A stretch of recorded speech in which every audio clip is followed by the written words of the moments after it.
Here we are then, at long last, the end of all things, or of Rings of Power Season 1 at any rate. We have just one episode left. All together now, the Rings of Power battle cry. Now for wrath, now for ruin, and the low ratings. Rings of Power Season 1 is a thoroughly bizarre construction. Tonally speaking, you'd expect the events of the last couple of episodes to stand as the culmination of this first chapter, the creation of Mordor, the temporary departure of the Númenóreans with a promise to return. These both feel like an ending and a through line into the next phase. Think Fellowship of the Ring, which culminates in the attack on Amon Hen. The threads of the story coalesce in this moment. The Fellowship on the verge of breaking, Boromir's foreshadowed betrayal, Saruman's designs becoming manifest. All this building tension boils over in the attack, which, though it is defeated, comes at great cost. Boromir's death, and in death, his redemption. The Fellowship does break, but with a sense of rightness about it. One part of it sets off toward Mordor, the other to rescue Merry and Pippin. So you have the ratcheting up and then the release of tension, the pathos of sacrifice, but a building hope for the future as our characters are set on their proper paths. The same basic structure has been evidenced over the last couple of episodes. The battle at the village takes the place of Amon Hen. The rise of the orcs takes the place of Saruman's designs. The creation of Mordor serves a similar function as Boromir's death, and the Númenórean pledge to return is our version of "we will not abandon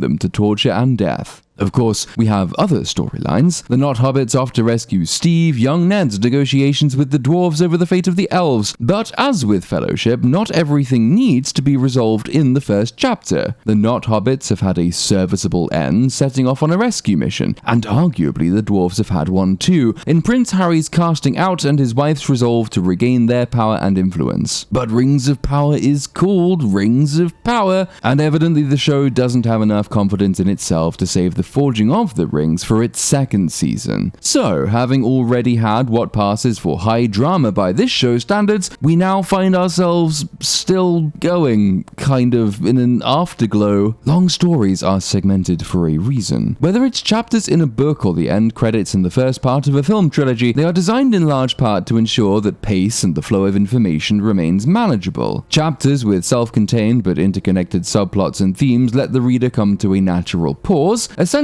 given few people have either the time, the patience, or the attention span to consume a whole book in one sitting. Where chapters are too long and too few, the risk is that fatigue sets in. Your story can seem relentless, it can begin to drag. The reader or the viewer starts blinking and yawning and flicking ahead a few pages to see how much more time they have to commit before they're allowed a break. To be fair, Rings of Power itself is not designed to be endured in a single sitting either, but that doesn't defeat the point I'm making here. Chapters allow for the steady supply of setup, payoff, building toward the conclusion, where all these things can come together. The ideal being that the last chapter benefits from a sense of heightened anticipation going in, and finality going out. One of the reasons the Scouring of the Shire tends to be omitted from Lord of the Rings adaptations is that it doesn't particularly conform to dramatic conventions, where the winning of a final victory is rich with pathos, a long postscript, in that case designed to tell you that no victory is ever truly final, risks switching pathos for bathos. Not quite the same, but close enough to the word anticlimax. My perhaps controversial opinion is that the Peter Jackson films are more dramatically satisfying than Tolkien's story for this reason, but Tolkien's story is thematically and intellectually richer. This seems to me to have been an unavoidable trade-off. Rings of Power Season 1 is now in its scouring section. It's in overtime, to use one of the few terms I know from what Americans laughably pretend is sport. But here there is no particular gain to be traded off against the dramatically unsatisfying extension of the story. The Scouring of the Shire deliberately broke with dramatic convention to make a point, but Rings of Power has no particular point to make here. What it's aiming for is a second climax, breaking with dramatic convention simply because it's too incompetent to adhere to it. It insists on closing Season 1 with the forging of the Three Rings, rather than withholding that for proper setup and payoff later. The forging of the Three Rings, and here we are, wishing it was already over. This is called bad pacing. Anyway, off we go. We join Steve, wet and bedraggled, and quite possibly lost. He may not know where he's going. I certainly don't know where he's going or how long he's been going there. He's still holding the apple that Brandy gave him, so does this mean he hasn't eaten anything since he left? Well, that would suggest he hasn't been walking for all that long. And yet we've just seen him presumably trying to sleep under some wet foliage, so it has been at least a couple of days, maybe even longer. The problem is that if he's lost, and if he has been wandering for a few days, then A, he should probably be dying of starvation, and B, it makes the odds of the not hobbits both catching up and finding him remote. Yes, granted, this is a show that had nameless wench pop up in the middle of a forest somehow to intercept her son for dramatic effects, so we know the show isn't much bothered by what is plausible. But it would be nice if it were, since making things explicable in-universe provides opportunities for your characters to do the explaining, which can aid them tremendously. In The Two Towers, Legolas's elf eyes and Aragorn's skills as a tracker are evidenced in their following of the Uruk-hai heading to Isengard. In Fellowship of the Ring, the book, Tolkien goes out of his way after introducing Legolas to show how different he is from the rest of the group, sleeping while standing up, communing with rocks and such. Rings of Power has told us that Lenny Henry is a trail finder. At least I think was it trail finder? Daywalker? Street pounder? Something along those lines. If you put Steve in a findable position and let Lenny Henry flaunt his skills by finding him, rather than just having him magically come across him later, then you could do something similar, but since that isn't what we're going to do later, no, it's just going to be silly. A mysterious robed goober disturbs Steve, and he drops his apple, which then teleports so that the goober can steal it. I mean, yeah, this is nitpick territory, but look how far away he is. Is the apple like the One Ring? Did it choose a new master and run away? Steve follows the goober deeper into the woods and then catches it up, and the goober reveals itself to be Brandy, but with the kind of dead-eyed expression she'd be wearing if she'd gone via Leslie Headland's casting couch. Obviously, this is not the real Brandy. This is the real Slim Lady in disguise. Why is it that every single shot of the real Slim Lady looks so utterly absurd? Look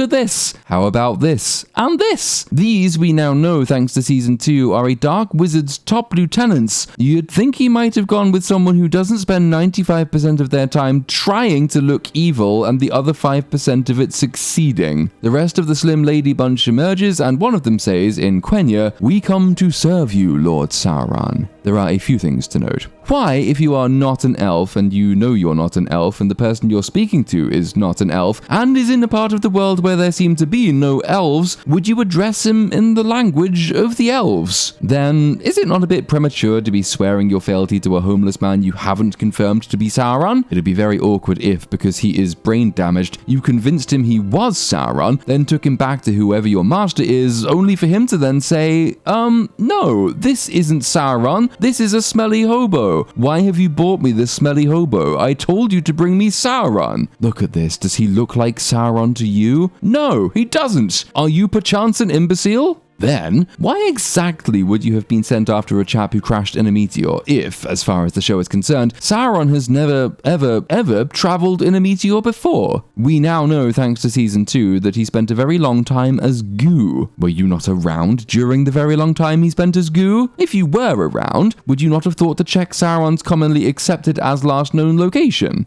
Then, why exactly does your evil staff look suspiciously like the Eye of Sauron when he's not yet been an evil eye ever? This seems a bit premature. Then, why would you expect Sauron to be stumbling around the world as an amnesiac hobo? He's Sauron. This seems a little bit far-fetched. There are plenty of other questions too, like, who actually are you? And what are you really up to? And why do you look so very silly? But since these bizarre creatures will feature again in season 2, I propose saving those questions until we have at least some hope of answering them, since speculation will almost certainly create a better story than the one we're going to get. The real Slim Lady bunch kneel, and the evil music plays, and Steve, much like the audience, one assumes just looks kind of confused. Wait, he's thinking, there are still people out there who think I might be Sauron? Fool of a took! Meanwhile, thousands of miles away, Mighty Morphed Power Elf and Sauerbraun have made it all the many hundreds of miles from Mordor to Eregion. Sauerbraun would appear at this point to be, dead. Look at him there, flopping around. It's a miracle he's not fallen off. Now, it is quite important that time be seen to have elapsed. Even if we're never going to learn how much time has elapsed, the mere fact of us having eyes and brains forces us to believe some considerable time has elapsed. By rights, it should be weeks, if not months. There are ways to imply the passage of time that don't require specifics. If we'd had even a short montage, for example, beginning with Mighty Morphed Power Elf and Sauerbraun riding away from Mordor, perhaps via one additional shot in which Sauerbraun falls from his horse and Mighty Morphed Power Elf has to pick him up, then closing with a shot of them riding into Eregion with Sauerbraun slumped over the front of Mighty Morphed Power Elf's own horse, then we'd have got some sense that their journey was both long and arduous, while also showing Mighty Morphed Power Elf caring for Sauerbraun, while also unasking awkward questions like, but if he's basically dead, why hasn't he fallen off? This is a relatively small thing, but it would convey a lot of useful information, so naturally we don't get it. Gil-galad arrives tomorrow, expecting to be presented with a means of saving all Elvendom. And we have none. If only there was some way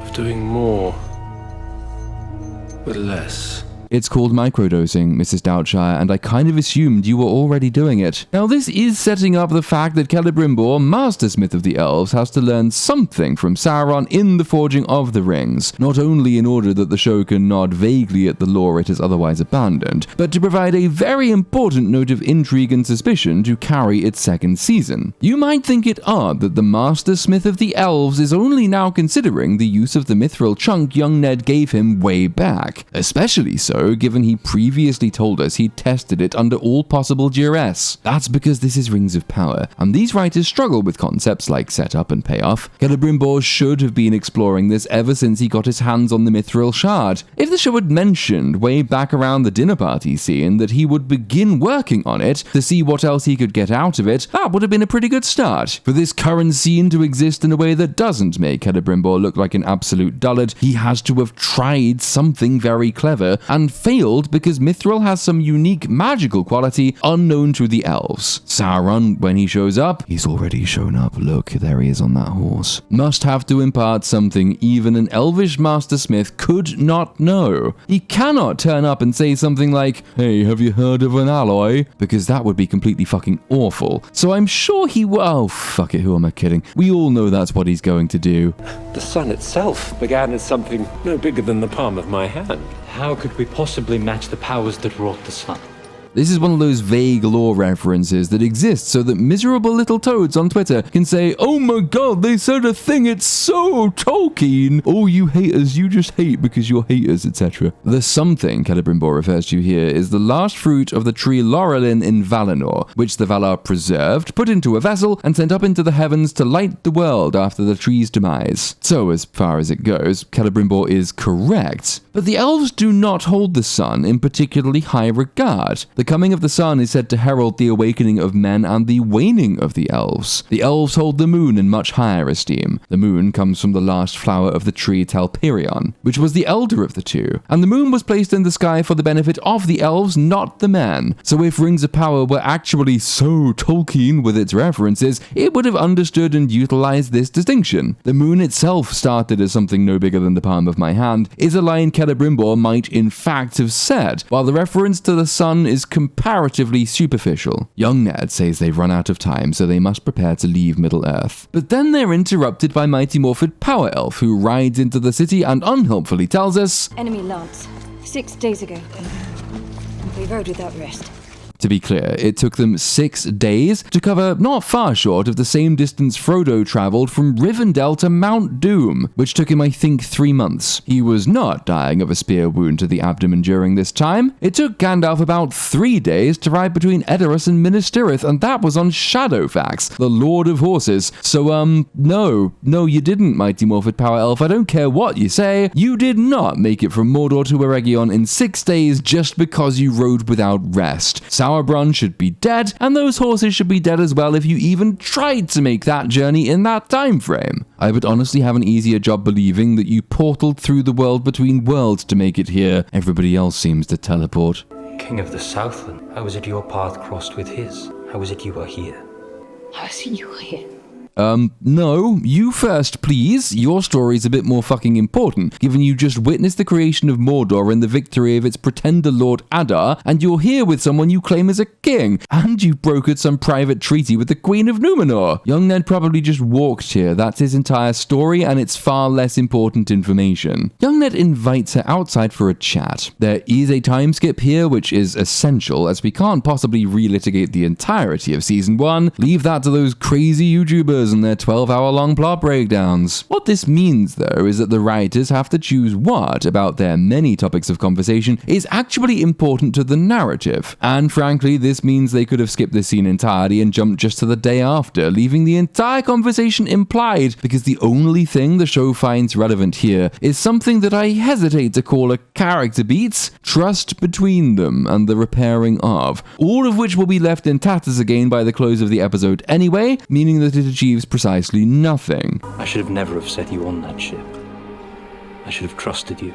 This is a hazy recollection at best. Young Ned didn't have the authority to send her on the ship, that was Gil-galad's doing. Young Ned could have said, I should have stood up for you, I should have asked that you be allowed to remain, but he really shouldn't be copying all the opprobrium that more properly belongs with his incompetent king. I'm also not entirely sure what's caused him to change his mind. As yet, he doesn't know or believe that Sauron is back, so Mighty Morphin Power Elf's very specific warning has yet to come true. The show might want to have it that she was right on the generalities but wrong in the particulars. Adar was behind the rising evil, not Sauron. But if the elves now believe that Adar claiming Mordor is what's causing their existential blight, then they should, as a matter of urgency, be looking to go and overthrow him. They do not do this. I leapt from that ship because I believed in my heart I was not yet worthy of it.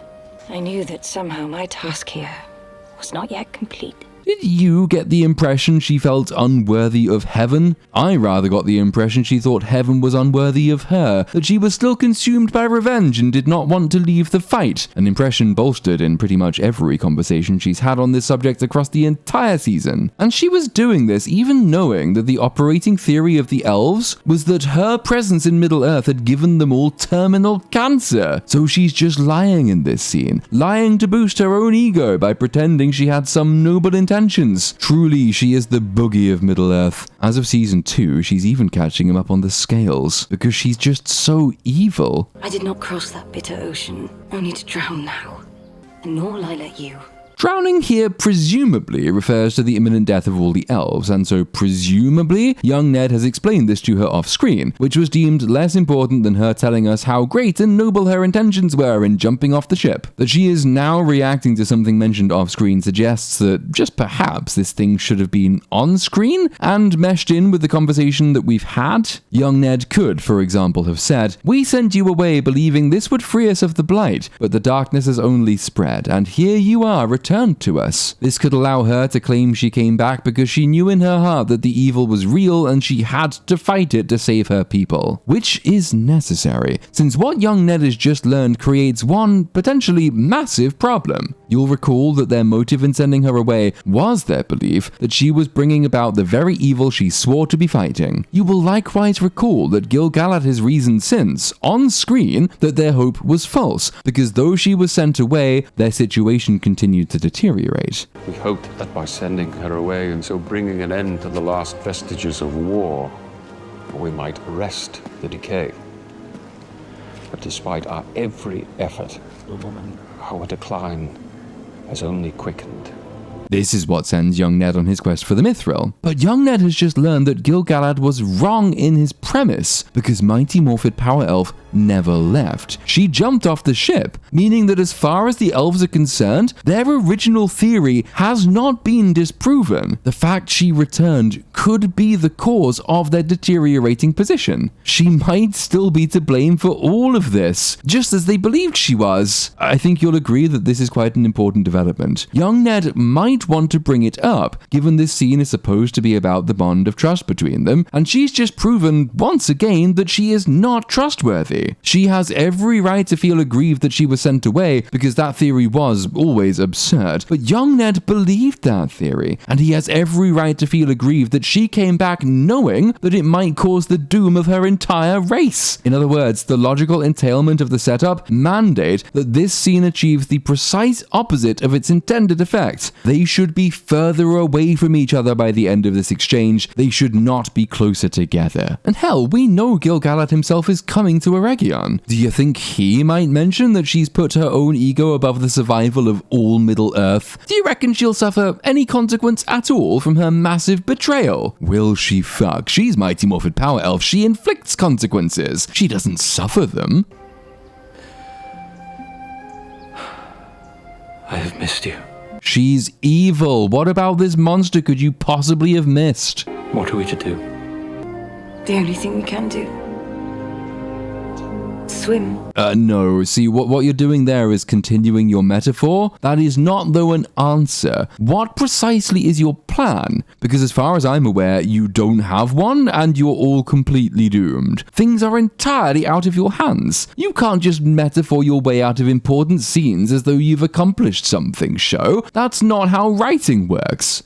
But you see, somebody else is very shortly to have a plan. And by very shortly, I mean he's about to turn up in a scene and conceive of the creation of the Rings of Power in not much more than 30 seconds, having never previously spent any time at all thinking through this plan. The show is called Rings of Power. Here we are in the final episode of its first season, and the entirety of the in-universe setup for the actual Rings of Power plays out thusly. Sauron, being on the verge of death 6 days ago and in need of elvish medicine, having last been seen unconscious in a hospital bed, is in fact pretty much fine already, so he turns up in Celebrimbor's special forge. As best I can tell, there's nothing particularly special about this special forge. It's just a normal looking forge inside a very big and ornate building. Why exactly did they have to rush to get the aid of the dwarves to build a massive pretty structure around a forge when the only thing they actually need is the forge inside it? As best I can work out, the only point of that particular subplot was giving the green screeners a pretty new asset to use in the distance shots. There seems to be no in-universe explanation for its necessity. Is Galadriel here?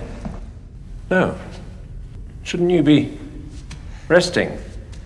What is this place?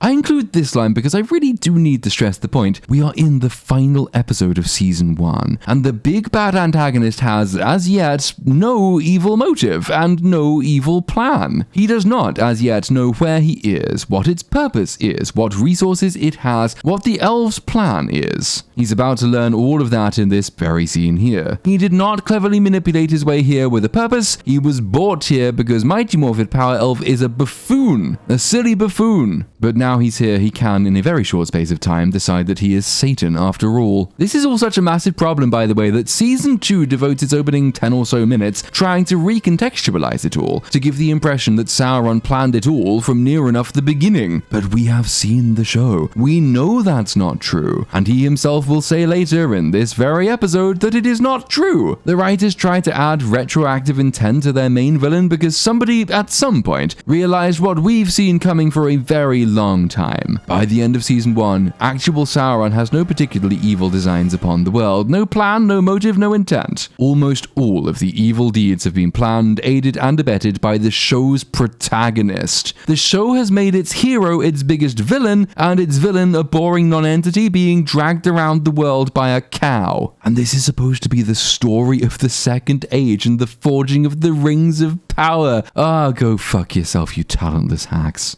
The Celebrimbor? He's not here, is he? Well,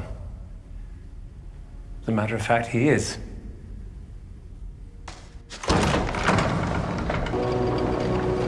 Celebrimbor? The master I apprenticed to used to speak of the wonders of your craft.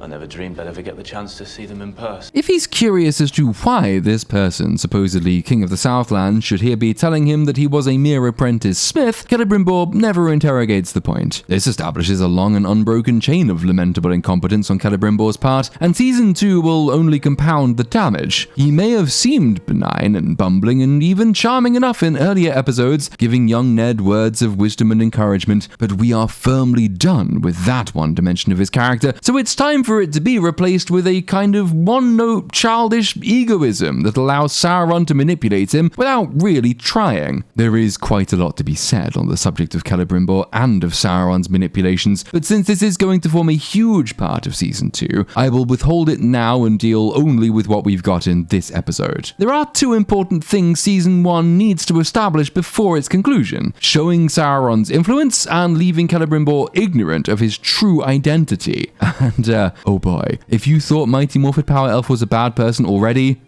you ain't seen nothing yet, just you wait. We can say a little bit about Celebrimbor's personal motive, because the show is here giving us a whistle-stop tour of them, and by them I mean it, since he only really has one from this point onwards. Celebrimbor is the grandson of Fëanor, crafter of the Silmarils, and so the greatest smith of elven history, and Celebrimbor desires to equal his great works. His motive is, for the most part, lore accurate. Pretty much everything around it, from his broader characterization to his motive for working with Sauron to the precise manner of Sauron's deception, is not. To establish this most important part of Celebrimbor's personality, we get this scene. These gemstones. I've never seen anything like them. What do you plan to use them for? Fëanor's jewel craft managed to capture the essence of Valinor.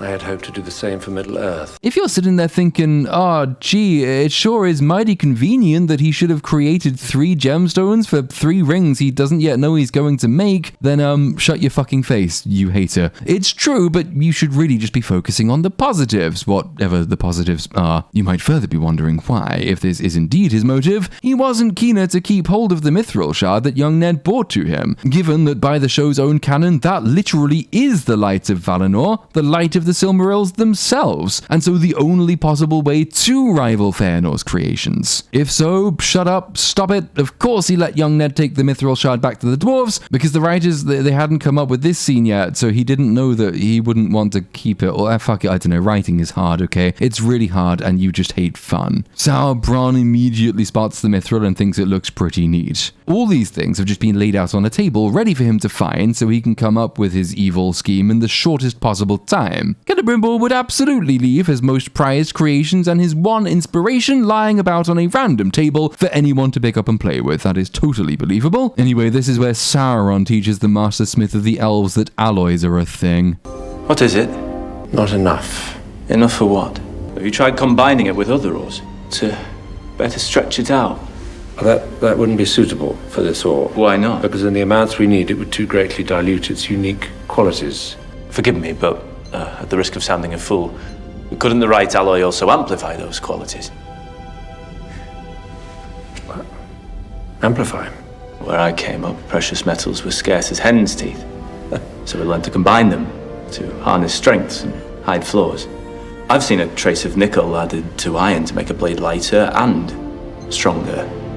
Might there not be some alloy to amplify the qualities of your ore? Look at these elves here. Look at all those shiny swords. Look at them here. Look at that nice shiny armor they're all wearing. Well, they're not actually allowed to have any of that because they're all probably made of steel, and steel is an alloy, and Celebrimbor doesn't know how to make that yet. So give it back, all of it, give it back now. You're breaking continuity. You've got to spend fucking iron, and if you don't have enough iron, I guess you can all just wear leather or go naked. Don't think of it as a battle. Think of it more as like a pride parade. My fucking god, this is dumb. It stems from the balked way Rings of Power is introducing its, well, Rings of Power, and the backward way it's having them created. Canonically, working with mithril is not new to the elves of Eregion. Eregion is settled and built because of the discovery of mithril in the mountains there. The elves of Eregion become great friends with the dwarves. Celebrimbor was the one who inscribed the doors of Durin. Sauron as Anatar turns up once all this is established, pretending to be an emissary of the Valar. Gil-galad first turns him away, Galadriel distrusts him, and even Celebrimbor himself is skeptical of the claims that he makes, but Anatar begins teaching the smiths of Eregion in the art of ringcraft. This is, in other words, not just a question of metallurgy, which they could learn from the dwarves if they didn't already know it themselves, but of magic. Anatar's craft means that when Celebrimbor makes the 3 rings without his direct input, the binding magic still connects them to the One Ring. Celebrimbor was not some mind-addled weakling ignorant of basic metallurgy. strategy, and he wasn't so vain that Sauron could appeal to a 5-year-old's ego. He was wise, and he was powerful, and he was truly a great smith. And Sauron's manipulation, which was subtle, played on Celebrimbor's noble desire to emulate the greatest achievements of Feanor, but without the bloodlust and excess of his forebear. Part of the tragedy is that Celebrimbor, despite being more noble than Feanor, is no less prone to temptation. But Sauron only needed to inject a little unique magic into a process Celebrimbor knew the fundamentals of already, and then rely on the lesser smiths of the elves to provide him with proof of concept. And yes, Celebrimbor already knew what a fucking alloy was, for fuck's sake, and so do the dwarves. Oh, it's all so spectacularly fucking dumb. It is as yet unclear how these rings will end up being connected to the one, but we're off to a bad start having Sauron provide purely mechanical instruction. That too is a question best left for season 2 videos though, so we shall come back to it, I'm sure, in due course. For all but completely unfathomable reasons, we choose this moment to hop away to Numenor. True, we did wave goodbye to Queenie in the last episode, and that did feel like the end of their involvement in this season, but no, you see, because we cannot actually trust Rings of Power's target audience to remember things if we leave them off screen too long. They're like a T-Rex in that way. If it's not moving, it just doesn't exist to them. They are unlike the T-Rex in pretty much every other way. The T-Rex was actually quite intelligent. Now, the sensible viewer would already have in the back of their mind that Pharazôn is fiddling with things behind the scenes in Numenor, and might foolishly have believed that that was sufficient as a through line to season 2, where we would presumably return with Queenie to find a much changed city. But that isn't sufficient for the writers. They want to give Pointless Sister a pivotal role in the next season, having given her absolutely nothing to do in this one save disgrace her family name by siding against the elves for some reason. So here we join Pharazôn and a bunch of grown-up children in the bedroom of the king, who is not in fact dead yet, but who is most definitely a vegetable, so he doesn't mind them talking about his imminent demise while standing mere feet away from him. Soon he will travel that road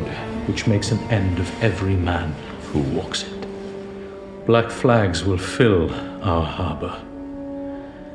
It will be our duty to forge for him a tomb, granting him the immortality in stone that no man, not even a king, can attain in life. Why, you will surely not be asking because you don't care and you want to watch something else by this point. Should Pointless Sister be in the room for this speech? Is she not a mere apprentice in the Builders Guild who, when last we saw her, was mainly employed in mopping up suds from the floor? Well, yeah, I mean, that's all true, but she is also amongst the apprentices who've been chosen to draw up respective tombs for the king. Somehow, for some reason. This is something absolute monarchies are known for, their internship programs. Sure, we've got a whole guild of masons, and that's probably hierarchical, and you'd expect the design of the king's tomb to be entrusted to the head of that guild because of his station and his presumably unmatched talents, but, you know, we've never met him, and Pointless Sister is a named character, so yeah, might as well get her involved. I live in England. Our queen died in the relatively recent past. She won't get a tomb because the lizards will arrive on their spaceship to return her body to the hive for liquefaction. But if she were to get a tomb, this would be like going to the GCSE kids in some god-awful grey urban child factory and inviting the gifted and talented set to submit their designs, which, now I mention it, is exactly the sort of thing this country might do, actually. Fuck modernity. So each of these interns gets an hour with the vegetable king to sketch his face for the tomb. Despite this being the king, who is also not the king because he was deposed, but is also definitely the king because he gets a tomb, nobody sees any problem leaving him alone with these various interns, even though they also know that he's very nearly dead. I assume all the doctor interns are currently on strike. This means that Pointless Sister is all alone when he decides to have a brief semi-lucid episode, confusing her for his daughter because, much like the casting director, he doesn't see color.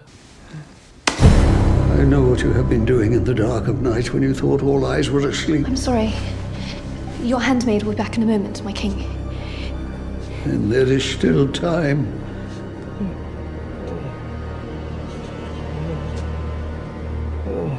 Time for what? To warn you, young Miriel. You're mistaken. I'm Queen yet? No. But you will be. So know this. If the old ways of our people are not soon restored, our island will fall. So, what's just happened here is that the king, who is 95% vegetative, has woken up and relayed all of the plot necessary information Pointless Sister needs to know to get involved with the story in season 2, because the writers couldn't figure out a way of getting her involved in season 1, even though his own daughter already knows it all, and he already knows that she knows it all, because he himself showed her the vision in the Palantir when she sort of, but not entirely, replaced him. And the writer's excuse for this is, well, he's really old, you know? He's gonna be dead soon. Old people often get off their deathbeds, confound strangers for their children, and tell them about the imminent destruction of their world that their actual children already know about, and they're still allowed to drive. Madness. The Vegetable King then seemingly begins choking to death on his own dribble, so Pointless Sister goes and calls for a doctor, but there aren't any of those around for convenient reasons. When she returns to the room, she finds the king has not drowned on his own liquids, but has instead hopped out of bed and used, for fuck's sake, and used a secret key to unlock a secret door that leads into a secret room with a secret Palantir in it. Come, you must go up, but don't do as I did. I looked for too long, and now I cannot separate what is from what was from what will be. Hold up. But your vision is the vision Queenie has been operating by during her entire regency, isn't it? It was supposed to be pivotal in every decision she made, even though she kind of forgot about it when the wind blew and the blossom came off the tree and she wound up completely discarding the vision because Mighty Morphin Power Elf asked her nicely. But it's supposed to be her guiding vision. Are you now telling us that the king, with whose vision she was meant to be in accord, is an unreliable narrator? How long is too long exactly? Did Queenie know there was a limitation? How did you learn it was a limitation, King Vegetable? If the experiment is the thing that drove you mad, you're mad. You can't know this by definition. But if she knew that she couldn't be sure that what she saw was past or present or future, why did she act as if she did know this? How could she know the right amount of time to look into the Palantir without going mad? Would it not be reasonable for her to suspect that the vision she saw was the product of madness, or the thing that produces madness, and so not perhaps 100% true and guaranteed to happen? Why does this scene feel like it was written last and added in as a complete afterthought because somebody decided the Numenor hook needed more bait? Oh well, Pointless Sister and her pointless boobs get to be in the next season. Hooray! Now back to much more relevant happenings with the elves. Gil-galad has arrived. He's perplexed to learn that the current plan is to build a single object to protect all of Middle-earth from whatever manner of evil is besetting it. They seem not to have a theory yet still for what that actually is, because someone, somewhere, at some point just decided it wasn't important. Gil-galad's confusion is itself a little bit confusing. What did he think Celebrimbor would come up with? If the plan is to cover all Middle-earth, surely he wasn't expecting them to build something that would physically cover all of Middle-earth. As the show itself reminded us earlier, the sun was a single small thing, fit in the palm of your hands. And look how pretty it looks shining through the windows on the soundstage now, where the lamps are still lit for some reason. In a cruel twist of fate, the real evil corrupting Middle-earth was climate change all along, and the elves should have really switched off their lights during the day. Precisely what manner of object? It would be smaller than previously imagined, something that could be carried. A scepter, perhaps? A sword? Or perhaps a crown. Though the precise means of getting to the obvious answer is a little bit cringe, the show is at least aware of the thematic significance of this last suggestion in particular. The suggestion is to confer tremendous power upon a single person, and as everybody likes saying, and as the elves here are supposed to know, until they forget about it in season 2, power corrupts, and absolute power corrupts absolutely. Why a crown? A circular form will be ideal, allowing the light to arc back upon itself in one unbroken round, building to a power that is all but unbounded. This somewhat tortuous route to the word ring is made necessary by the show's chosen setup. Because the elves are hunting for the cure to their singular ailment, the solution must be presumed to be singular, and a reason must then be concocted for making it multipolar. That reason, as we'll see later, is comical, but that's the order of events the show has saddled itself with. Sauron cannot tempt the elves generally, playing on their unified desire for a solution to a diffuse problem, the decaying of the natural world around them. He must corrupt Celebrimbor Celebrimbor singularly in order to corrupt this one singular plan to save the whole world from amorphous evil. To borrow a bit of that Tolkien quote used quite some time ago, the failure of poor films is often precisely in exaggeration and in the intrusion of unwarranted matter, owing to not perceiving where the core of the original lies. What we're seeing here is a kind of superheroic melodrama, in which the fate of the whole world is at stake and only these people can save it. But oh no, one of them might be in cahoots with Satan, thereby ensuring the fate of the whole world is once more at stake. It's altogether less subtle and interesting than Sauron exploiting a seemingly small but thematically unifying weakness in the elves, their love of beauty and their lament at its transience. Everything must be cranked all the way up because that apparently is just how drama works, but it allows the show to pretend it has a theme. And you would place all that power upon the brow of one being? Not just any one being, High King. You. Perilous are these whisperings. Sometimes the perilous path is the only path. Perilous are these whisperings. My god, the fucking dialogue. I do enjoy the complete lack of gravitas and import attached to young Ned's line, not so much as a pause between not just any being and you, High King, which, given how tremendously significant the suggestion is, seems like a missed opportunity. And recall that from Gil-galad's perspective, the alternatives are death and eternal exile. Fair enough if he had another plan, or if he were prepared to give them more time to concoct less perilous whisperings, but neither of these is true. He's about to tell them they've failed, so they should all pack up shop and leave Middle-earth forever. Here again, the pause problem. This should be the most tremendously weighty decision he has arguably ever made. If the show wanted to make the perils of power its definite theme, Gil-galad should be torn by this suggestion. He should struggle with it, should present the inner conflict, which is really the meta-conflict of the show. At what cost life? He has a powerful want to save the elves, and so by his own account save all of Middle-earth.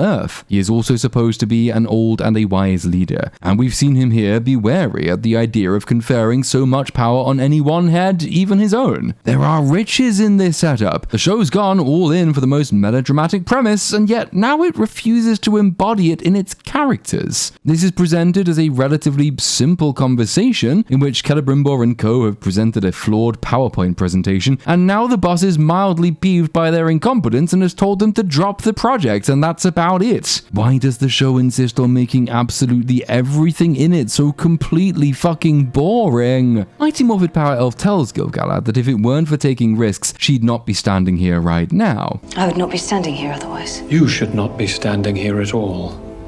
Okay, are we going anywhere with that? She betrayed you. She literally turned her back on heaven. She got herself involved in a very complicated and messy set of events that somebody should really brief him on at some point, and she might actually be responsible for their impending doom. But now we haven't left ourselves enough time to make Mighty Morphed Power Elf suffer any of the comeuppance that's due to her. We have to get back to the question of the rings, or the crowns, or whatever it's supposed to be at the moment. Gil-galad says they don't have time for a test run. Since the Mountain of Fire's eruption, the great tree is all but bleeding leaves. Soon the last will fall, and unless our people leave these shores, so shall we.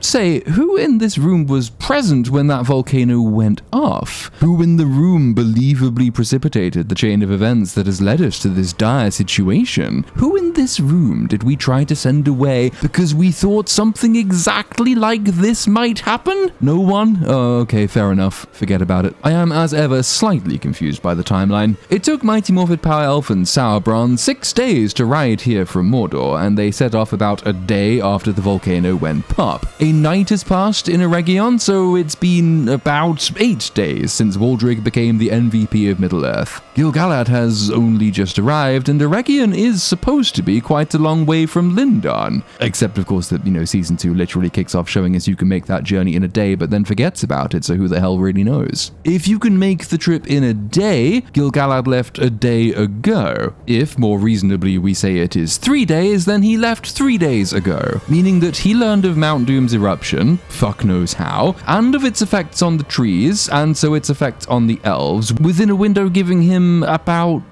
5 days to piece it all together? together at most 5 days from learning about a volcano erupting on the other side of the world to learning that your trees are dying at an accelerated rate to concluding that this means the doom of the elves is nigh. That seems like an absurdly short time frame. Did all the leaves just drop off the trees at once? Also left unanswered, because nobody thought about it, is whether the elves have any grace period after all the leaves have fallen. The show treats the leaves as the visual indicator of its ticking cosmic clock. It almost seems as though it wants us to believe that the elves will all drop dead the minute the last leaf falls, but that would be incredibly silly. Why should it be so? Couldn't they just stick their chunk of mithril in one of the trees and keep that alive in perpetuity? Would they not continue to live out the remainder of their natural lives once all the trees have fallen? Could they not, during the remainder of their natural lives, try Celebrimbor's plans with the mithril? Would that not then restore the trees and so the elves? Why exactly are they on such a short time frame? Ticking clocks are perfectly serviceable dramatic devices, but you do need diegetic manifestations of and explanations for them. You can't just have some lofty bastard turn up in your last episode and say, "The milk is molding at an accelerated rate. We shall all be dead in 3 days." Like Jesus, but in reverse. You can't have that unless you've first clearly tied your characters' lives to the use-by date on the milk. This is just basic stuff.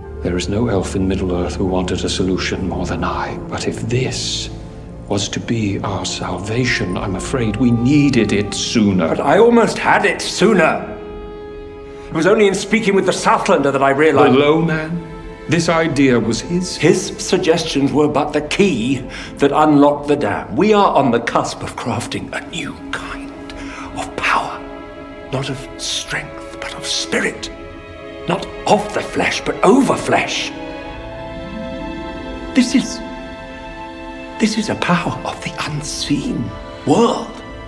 Oh god, I do sometimes struggle to put into words how uncommonly awful the writing in this show can be. This, nearly 20 minutes into the final episode of the season, is the first time that Mighty Morphed Power Elf has ever been at all suspicious about Sauerbrand's true identity. In the space of about 45 minutes, she has to go from her first suspicion to confirming that she brought Satan back to Middle-earth. There hasn't been a single beat between them prior to this moment that can actually serve as meaningful setup. The closest we got was in Numenor when he told her how dark and evil he was, but she immediately shut down that line of inquiry lest the scene do what it really should have done, made her suspicious. All this is because she is pretty much the sole instigator in the A-plot, and she's been dragging the nominal antagonist around from place to place without him really giving a shit one way or the other. A sensible show, by contrast, might have done something like this. He rescues her on the... Okay, fuck it, no, I said a sensible show. That would never happen in a sensible show, but we've got to start somewhere, okay? He rescues her on the raft. They become friends. He tells her he was king of the Southlands, and he tries to prove this to her in Numenor when, together, they look up the relevant history in the archives. Over the course of their time in Numenor, he becomes closer to the Queen, who treats him as fellow royalty. But little seeds of doubt are planted in Mighty Morphed Power Elf's mind. The archival records are not definitive. Some of what he's told her doesn't seem to quite add up. She doesn't believe he's evil, but he might be a brigand or a sellsword or some sort of dishonest actor operating under false pretenses. But by the time these things begin surfacing, he is so close to the Queen that events are already set in motion. The Queen can be seen to be ever so slightly over keen on his plan for an invasion of the Southlands. But since he has the Queen's trust and she, Mighty Morphed Power Elf, does not, she's unable to bend the Queen's ear. She preaches caution, but nobody listens. They do indeed go and invade the Southlands. Mighty Morphed Power Elf steps in to stop him murdering Adar in cold blood, which makes her further doubt his character and his motives. We reach the final episode with a cloud of suspicion hanging over them both. When she goes to confront him, she is prevented from doing so. She has herself betrayed her people after all. She isn't trusted. She is indeed sent back to Lindon. Nobody will listen to her. She would then be in a place to have this conversation with Gil-galad, who could recount the names personally in the line of kings of the Southlands. lands. Gil-galad could say that line was broken some considerable time ago. After all, these are elves. They were alive through all of this. This then would confirm her fears. She would try to make Gil-galad listen. He would be reluctant because of her own past transgressions making her untrustworthy. But enough of her words would get through as to make him curious and a little bit distrustful of this man who has arrived at Eregion. But by that point, Sauron has worked his deceptions on Celebrimbor, and before Gil-galad has time for his doubts to harden into certainty, Celebrimbor presents him with the rings that will save his people, and tells him they were made with the aid of an emissary from the Valar, who came in the form of a man, who hid his true name and nature for the safety of the plan, because he knows that evil has risen again in Mordor. But together, with the power of the rings he helped create, they can finally turn the tide. The show ends with Mighty Morphed Power Elf cut off and alone, the only person who sees where this could all be leading, but powerless and unable to influence it because of her own stubbornness leading to her betrayal and the breaking of the bonds of trust with her king. Season 2 would then be set up with all the relevant pieces in play, the villain plainly in the ascendancy, and the hero trapped and unable to unmask him, watching all those around her be taken in by his tricks. That was all shockingly easy to write, as in first draft, stream of consciousness kind of stuff. It uses a ton of stuff that's already present in the show, but it makes this beat right here a payoff, not a hastily tacked on mishmash of setup, exploration, and payoff that is so perfunctory, it only seems absurd that this is the first time her suspicions have arisen. Her suspicions have arisen because, as you might recall, but if you've had enough sense to drink your way through this, you will not, the words Celebrimbor just spoke are not his own. We've heard them before.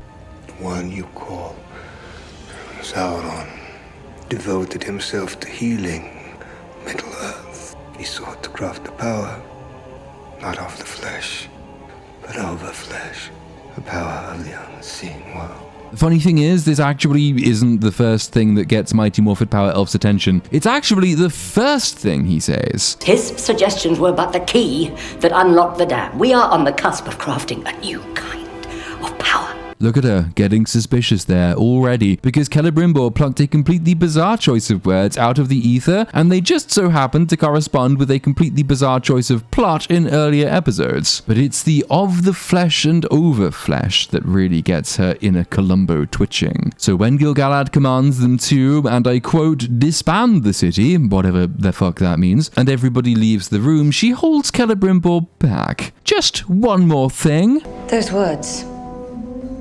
Power over flesh. Where did you hear them? I was conferring with my smiths, I think. I believe those are my words. Was Halbrand with you? What does it matter? It's over.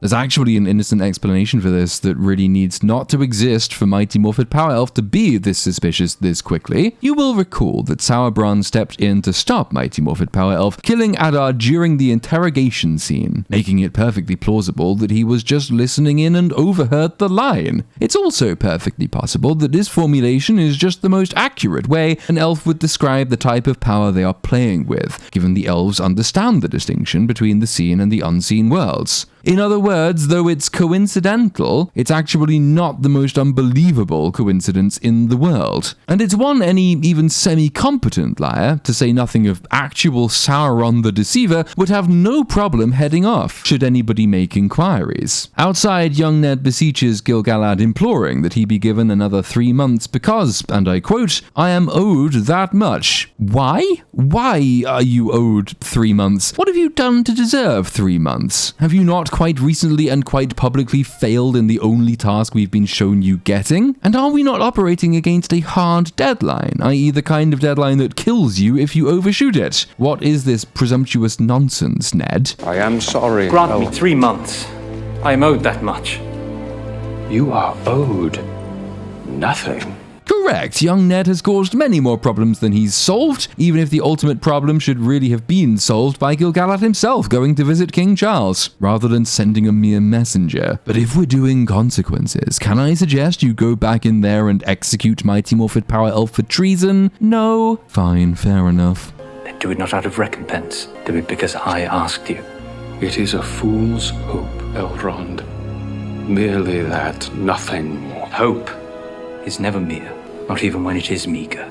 Or have you forgotten your own counsel? Well, now I'm just very confused, because a couple of minutes ago, Gil-galad was telling everyone how nobody wanted to find a cure more than he did, but that they have completely run out of time, and if they linger beyond the falling of the last leaf, they will all surely die. The strong implication is that this is all out of their hands now, meaning that it's not for him to randomly hand out extensions to the deadline, because if he can hand out extensions to the deadline, and if he does want a cure more than anybody else, because the alternative is the end of Middle-earth, then why the hell does he even need to be asked? Evidently they are not out of time if a deadline is within his power to extend. But then, of course, there's no reason not to try Celebrimbor's new plan, meaning this entire exchange has been redundant. You might as well have skipped it entirely and spent that time on the badly undercooked Mighty Morphin Power Columbo arc. Anyway, Gil-galad accepts the proposal, and Sauron, who's taken an elvish max potion and restored himself to 100 HP, begins lighting the forge. And oh shit, but that's another problem. Even if the elves have to leave before the last leaf falls, what's to stop them leaving their knowledge to men, or particularly the dwarfs? Remember, they believe all Middle-earth will fall to darkness if they fail. Listen, here's Gil-galad saying, If the elves abandon Middle-earth now,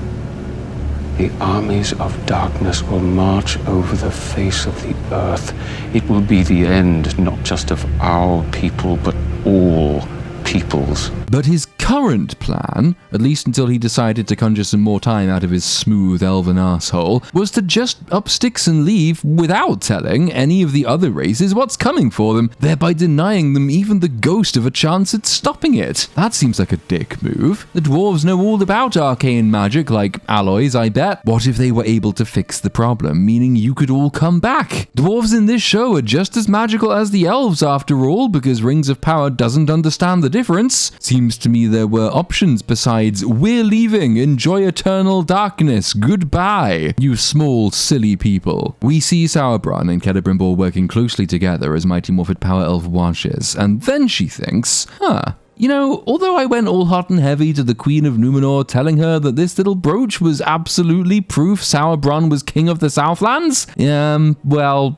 someone really should probably check that that's actually, possible. I guess she didn't think to do that while back in Numenor's huge library, despite the Numenorians having previously settled around the Southlands, so believably having interacted with Southlanders, meaning their records could have proven or disproven her theory. But if she'd thought to check that then, and if anyone in Numenor had bothered to check for themselves before committing a whole army to the cause, then absolutely none of the subsequent show would have happened. So nobody thought to do that because, that's how writing works. I need royal lineages, bloodlines, anything you can find on the Southlands.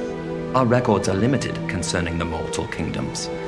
I shall have to scour the catacombs for that information. I'm assuming that scour the catacombs isn't an elvish way of saying, sure, I'll do it for sex, but this is implausible. The elves have watchtowers in the Southlands. The Southlanders' complaints were that the elves treated them like a subjugated people, watching their every move. Moreover, pretty much every elf here would have been alive through the war against Morgoth, and plenty, including Mighty Morphin Power Elf, Gil-galad, and so on, were alive well before the war against Morgoth. Elves do not need catacombs of ancient knowledge in the same way as the Numenorians do. They do have them, but they don't need them in the same way because they are immortal and live through events that are consigned by men to history. The show has never so much as tried to imagine how immortality impacts its characters, their knowledge, their interactions with the world, because once again, if the elves remembered as much about the Southlands as they should, nothing about the show could have proceeded as it has. It seems also to have skipped a step. Mighty Morphin Power Elf should really be a little suspicious of Sauron at the moment, but they are also supposed to be rather close. They've bonded. We've had whole scenes between them to establish this fact. Would she not first have gone to ask him even one of the questions she should have asked him a long time ago? Fuck it, do a Columbo. Oh, Sauron, I once had a chat with your father. Say, what was his name again? And yes, it really is that easy to collapse the entire show. One question, because Sauron does not know the royal lineage of the Southlands. He couldn't answer, though in his defense he did try to tell Mighty Morphin Power Elf he just stole the pouch, and she refused to believe him because she is an idiot. Thank you, Galadriel.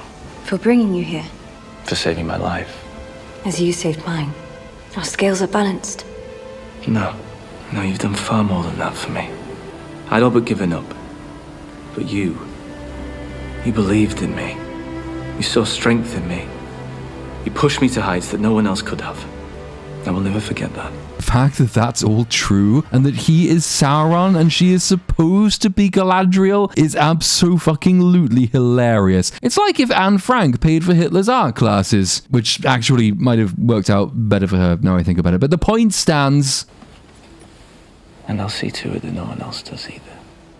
See, the show thinks this is a suspicious line. Mighty Morphin Power Elf treats it as a suspicious line. The soundtrack treats it as a suspicious line.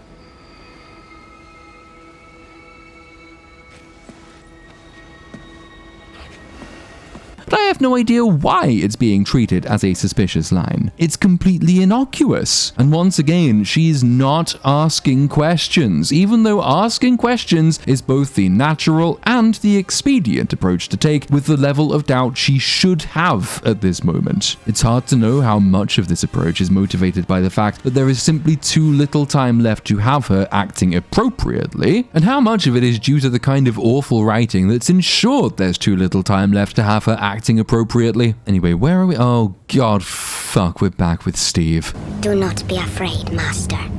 The more your powers awaken, the more the veil will weaken. I see they've ditched the Elvish. The basic argument here is that Steve's syndrome is a situational disability that will fade with time, allowing him greater access both to his powers and to his memory. The Slim Lady Bunch's working theory is that this being Sauron, the veil was placed on his mind by those who cast him down for reasons, which is a peculiar theory. Why would they have turned him into a homeless man with temporary amnesia? Why would they not simply have killed him or imprisoned him? Who do these muffins think did the casting down? I assume they mean the orcs, which theory is extra absurd because how would orcs have the ability to put magic veils on his mind and turn him into a fireball? If they mean the Valar, the question remains but in a different form. Why? Why would the Valar have put a temporary veil on the mind of Sauron and let him wander around in Middle-earth? We know, or at least we can be reasonably sure, that this is not what happened. Steve is Gandalf, and the Valar have sent him to Middle-earth for some reason. How sending him in the form of an amnesiac meteor helps them is frankly unknowable. It only aids the writers in stringing out a mystery thread over, at the current count, a season and a half, rather than just introducing Gandalf as a fully formed character from the off. But we have come here to welcome you in. To bring you to our lands. Your lands? You know them already. The stars. It is called the Hermit's Hat. A pattern visible in but one place. Far to the east, where the stars are strange.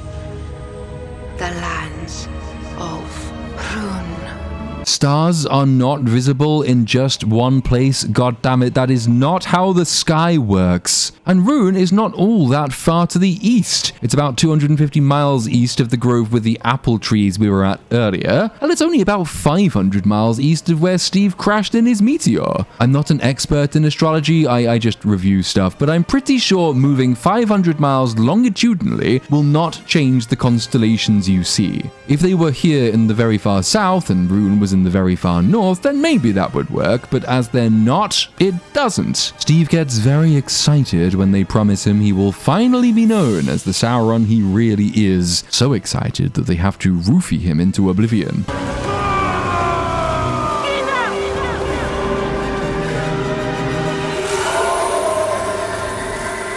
This is yet another reason why the Valar would not send a mentally addled wizard to Middle-earth. The Istari, Gandalf, Saruman, Radagast, and the Blue Wizards, were Maiar, the same in kind, if not necessarily degree, to both Sauron and the Balrogs. The type of a Maiar, using the term type quite loosely, was in part determined by the Valar to whom they were, or were once, bound. It's not coincidental that both Sauron, as the Maiar Mairon, and Saruman, as the Maiar Kurumo, were initially bound to to the Valar Aule the Smith. The manner of their fall is a corruption of their virtue, of the nature of the Valar they were bound to. Sauron desired order and perfection, and was corrupted by that desire to impose his conception of order and perfection on the world. Think of him essentially as a demonically autistic mechanic. Saruman too has, in Treebeard's words, a mind of metal and wheels. The manner of his corruption is not dissimilar to Sauron's, just as his evil ends are not dissimilar to Sauron's. Gandalf, by contrast, was of the Valar Manwë, king of Valinor, and his wife Vada. His lesson to Frodo of the moral worth of pity and humility, which proves so consequential to the story, is a value he learned from Nienna, the Valar queen who was close to Vada. A fallen Maiar, like Sauron or Saruman, is tempted by the ascendant characteristic of the Valar to whom they were bound, and pursues it to the nth degree at the expense of balance and of wisdom. Because of their tremendous power and potential, and because the Valar had seen what became first of Morgoth and then of Sauron and the Balrogs, the Istari was sent with the explicit instruction to limit their full forms and abilities. They were quite explicitly not to use their powers to dominate the wills of the free peoples. They took the relatively weak bodies of old men as a further limitation, and they were instructed to use their powers in a way that bolstered the free peoples in order that they could defeat Sauron otherwise alone of their own power and abilities. Only on occasion does Gandalf even tease the extent of his unseen form, such as when he grows large in Bag End. In the books, he uses a similar trick to fend off wolves before the gates of Moria. Otherwise, he takes on a limited and humble form, and his refusal of the ring, juxtaposed with Saruman's lust for it. In fact, Saruman studies ringcraft and makes a minor ring of power for himself before he really gets involved with the One Ring, is, in its most simplified expression, the difference between being on and off mission for an Istar. But Gandalf's wisdom in refusing the One Ring comes quite literally from his creation, and the Valar to whom he was originally bound. The Istar's nature could allow them to be as powerful and terrible as Sauron, much depended on the manner in which they were nurtured, and the values that were instilled in them. If the Valar knew, as they must, that Morgoth was what Morgoth was, and the Balrogs were what the Balrogs were, and Sauron was what Sauron was, then why the hell would they send more Maiar to Middle-earth without instruction and guidance? Moreover, why would they send them to Middle-earth with no memory of anything, such that they could be bent and corrupted by any nefarious actor who might come across them? They might as well just be handing Sauron new lieutenants. So yes, as usual, Rings of Power doesn't make very much sense. But in this instance, it's not irredeemably broken. It could still use Steve to illustrate something like the story above, but it would have to pass his amnesia as a kind of test by the Valar. Cast out and cut off, how much wisdom was in his nature? Could he continue to be wise and kind without their guidance, or was he the sort who'd succumb to temptation the minute they set him free upon the world? That would be very high-stakes gambling on the Valar's part, but it would sort of make a degree of sense. Now, I very much doubt we will get any such thing, but it is always worth remembering that what seems like a flaw from a partial account can end up being integral and right to the full story. Rings of Power leaves us with absolutely no faith whatsoever that this will be the case, but at least I've laid out one way it could still be salvaged.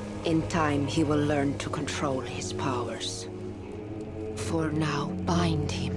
He's a wizard. He wasn't using his hands. What use is binding him gonna be if he can summon tornadoes with his voice? You fucking nun. Before they leave, they send something. And oh, look who's fortuitously stumbled upon them somehow. Why, it's Lenny, Henry, and the Not Hobbits. The third one's gone. Where'd the third one go? Better 2 than 3. Now's our chance. The third one only walked away a couple of seconds ago. I mean, they're quite obviously still here. If you waited, you might find a much better chance. Don't be hasty, little gremlins. But no, the Not Hobbits know their Metal Gear, so they make strange noises to lead the two guards away.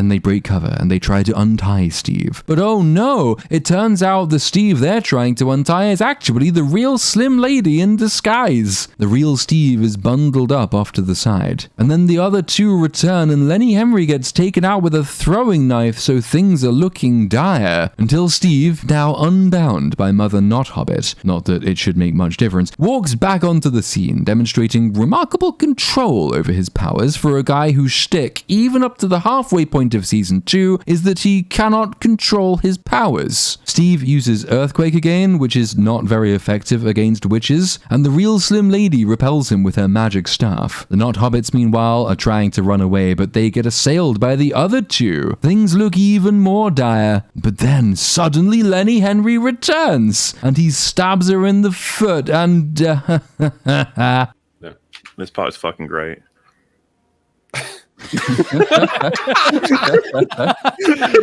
wait, I'm going to try and pause it there. Can we pause it? Yeah, I'll pause it, yeah.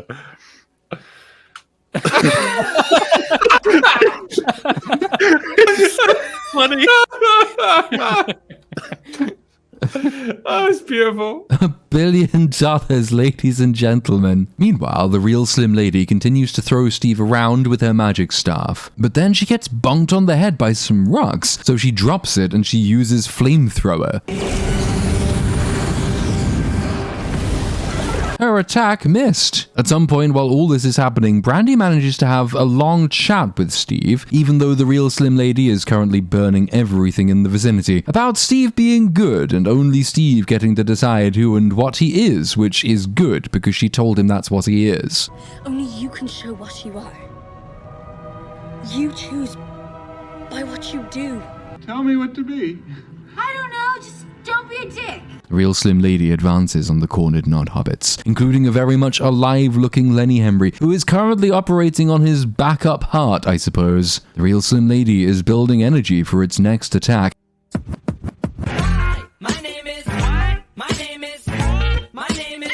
But before she can turn the Not Hobbits into the kind of Not Hobbit sausage that they themselves consider such a delicacy, Steve takes up her evil magic staff. From shadow you came. To shadow I bid you return. He is not Sauron. He is the other. The East. He is. I'm good.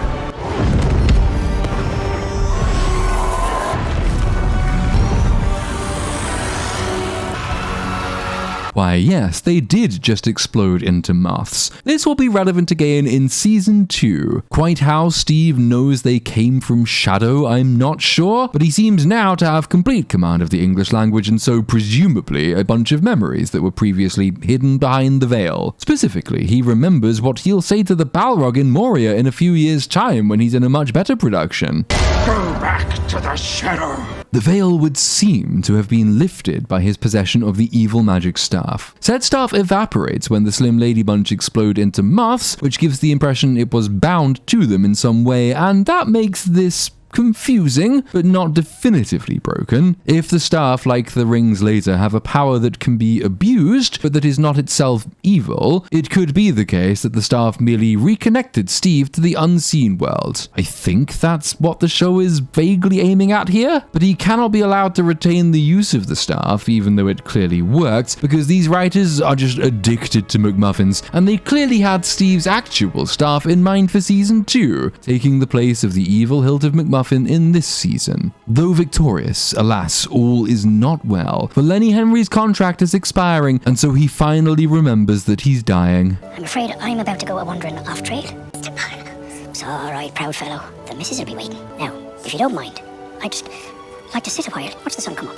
You don't really seem like you're dying. I understand if you'd want to hide it, because otherwise they'll send the harvesters after you. But this is supposed to be a sad moment, born of noble self-sacrifice, and Lenny Henry really isn't selling it at all. This is Rings of Power though, and so, having heard its cue, the sun duly teleports midway into the sky, so we're not left waiting here for an inconveniently long time. Oh, what? We're still not done with the Númenóreans? I was quite sure when Queenie departed Middle-earth that was us done with the fucking Númenóreans, but no. Here we are, lingering inexplicably, with inexplicable slow motion on the face of Lieutenant Twunk, staring off at the green screen, and then walking in more inexplicable slow motion across the deck. Why? Why is this worthy of slow-mo? Why is this worthy of any time at all? We're cutting away to Elendil and Queenie anyway. Lieutenant Twunk is an irrelevance. Quit wasting our time, Shah. For fuck's sake, it's the last episode. It's not gonna stop.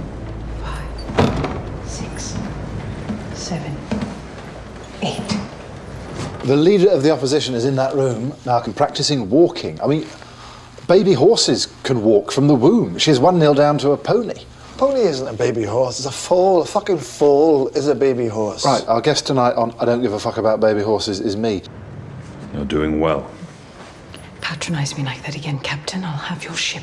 You're on his ship? What does that mean? No, scratch that. More important question. Why is this happening? This is obviously Season 2 material. That's where it belongs. Besides Queenie learning to walk, this scene is supposed to be a debrief of sorts, focusing on Elendil's mindset about the presumed death of his son, put in juxtaposition with his loyalty to the Queen, who, he might believe, is responsible for his son's death. The resolution to this apparent conflict is the inevitable resolution, the only resolution we were ever going to get, and indeed the one we've already had, if only by implication. Elendil is a good and loyal man, and he won't abandon his queen. I say this was inevitable, and indeed prefigured, because Elendil has already had this choice. It was back in the Southlands, when he not only helped the blind queen back to camp, but organized the men there, and the ships, and the retreat from Middle-earth, despite his son being missing and presumed dead, and despite a whole garrison being left behind. Were he going to abandon Queenie, he would already have done so, to stay behind and look for his son, or at least for his son's body. And to be quite honest, I think this is what he should have done. Not just because there's no proof Sailor Twink is actually dead, and there's plenty of proof his horse knows exactly where he is, but because this would set us up for a Season 2 in which Queenie was alone and isolated on Númenor, having lost the faith of her people, as embodied in the person of their moral commander Elendil. It would also set Elendil up as a fallen man in Season 2 who must go on a journey to rediscover his faith, giving him an arc that culminates in the reunion with his son. It would entirely obviate the need for this time-wasting scene in which man we know is good confirms he is indeed good, and damn near nothing else occurs. And it would leave Elendil removed from the spiritual decay of Númenor itself, so well placed to receive those of the faithful fleeing from it. The redemption for his loss of faith would be found in his protection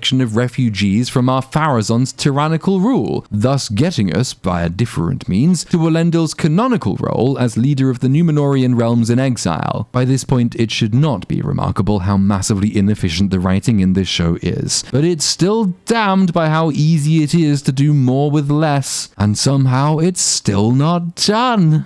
My father once told me that the way of the faithful is committing to pay the price, even if the cost cannot be known, and trusting that in the end it will be worth it. Ah, so they're like the government. This is the sort of line that incredibly naive people think sounds noble and profound, even though it's just absurdly self-regarding. It is a faithless person's idea of what faith is. Sensible people do not commit to pay the full price of an unknown cost. That is an invitation to bankruptcy. Bankrupting people for a cause you've predetermined to be moral is an evil act, unless you're a kind and loving Disney Star Wars fan, in which case it's absolutely fine. Nor is this actually an expression of the faithful. The faithful were distinct from the King's Men, whom I imagine Rings of Power will eventually show as our Pharazon's faction, in remaining true to the Valar and loyal to the way of the elves. In particular, they uphold the ban of the Valar. Though they too were disturbed by the fate of men, they trusted that the elves were right in calling death a gift. But this is an example of a known cost, not a commitment to pay the price of an unknown cost. That rather corresponds to the morality of the King's men, who come to believe, in part because of Sauron's influence, that any price is worth paying for immortality, even waging war against the Valar themselves. The faithful are bound by cost, they accept limitations. The King's men come to believe in the unbounded spending of material and spiritual capital on an unfulfillable goal. This is the sort of distinction that's going to become very important if Rings of Power depicts the fall of Numenor in anything like a lore-accurate form. So it is quite a bad sign that the writers do not understand the fundamental distinction at play. The scene is finally ended by the sighting of land, and the ship enters the harbour. The Queen, with a very prominent blindfold over her eyes, which nobody in the city will spot apparently, and which prevents her from seeing the black flags hung from the other ships, signifying the King's death. That news comes to her in the sound of the bells. What do you see?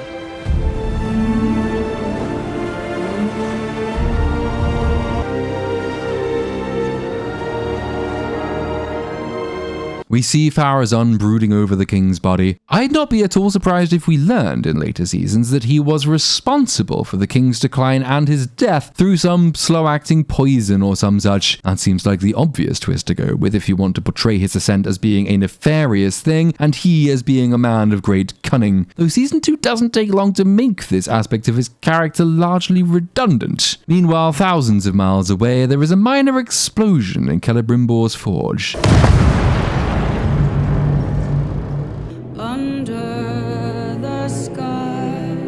Though I can't help but note that nobody in the room seems to have been, in the room when it happened. Their clothes and their hair and their faces seem entirely unmarked. The explosion was caused by the Mithril, which Celebrimbor explains resists all the pressure they are putting on it to bond. Mighty Morphed Power Elf suggests that maybe we're all just coming on a bit too hard and we should give it a rest. Perhaps we've been pushing ourselves too hard. Pushing ourselves too hard.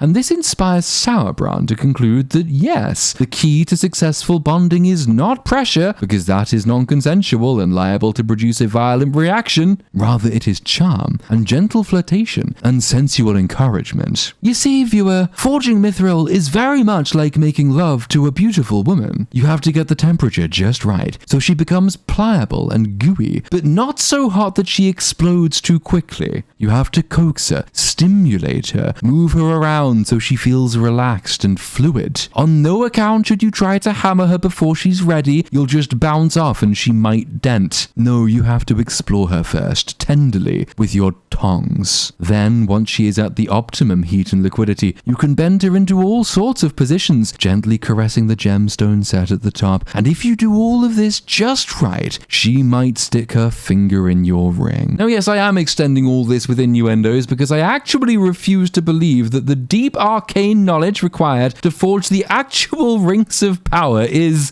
don't force it. Supposing that's the trouble. Supposing we've been using too much force. Meaning what?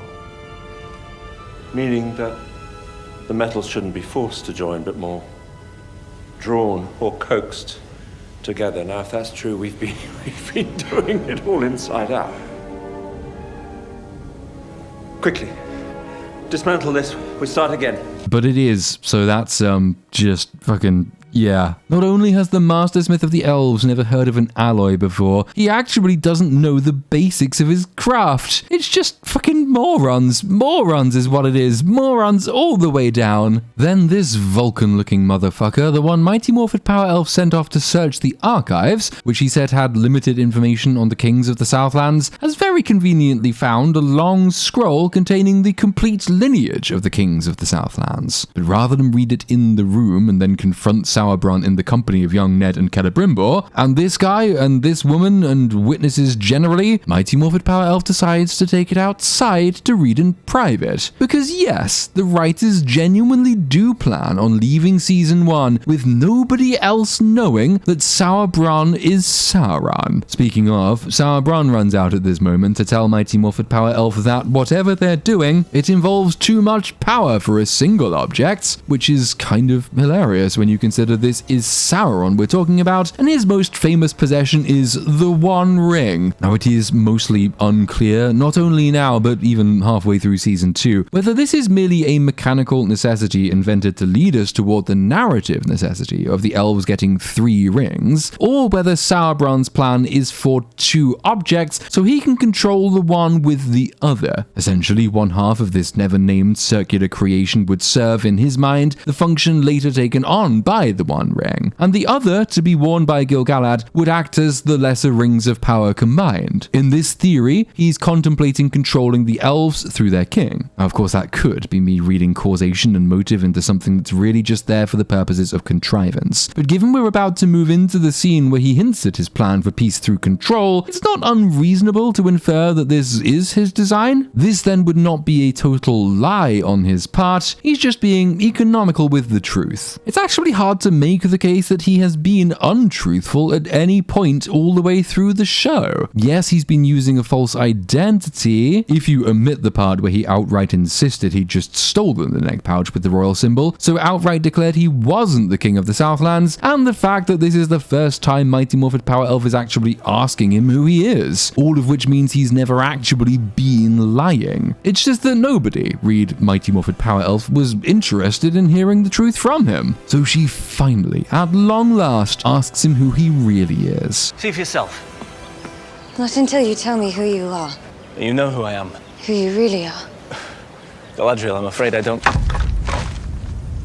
That looks old and valuable, and also it's the only hard evidence you have for what's shortly to become very important information. I'm not sure I'd just be throwing it pathetically on the ground. Well, if you're gonna throw it, at least throw it at him. This just looks like you're not very good at having hands. There is no king of the Southlands.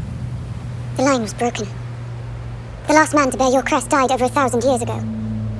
He had no heir. You were alive over 1,000 years ago, darling. There are presumably an awful lot of elves around who fought in the Southlands over 1,000 years ago. You are elves. I still think it's implausible that the Southlanders themselves wouldn't have known this, given whether or not your king has an heir is a very important thing that almost all the little people are at least dimly aware of, but the elves really have no excuse. A ton of them were there. If the king of the Southlands died fighting for or against the elves, they would have noticed, and evidently they kept it on fucking file. Did none of the elves keeping such a close watch on the Southlands ever look into the identity of the king that was promised, that the Southlanders keep banging on about? No, apparently they did not, because it is indeed morons all the way down. I told you I found it on a dead man.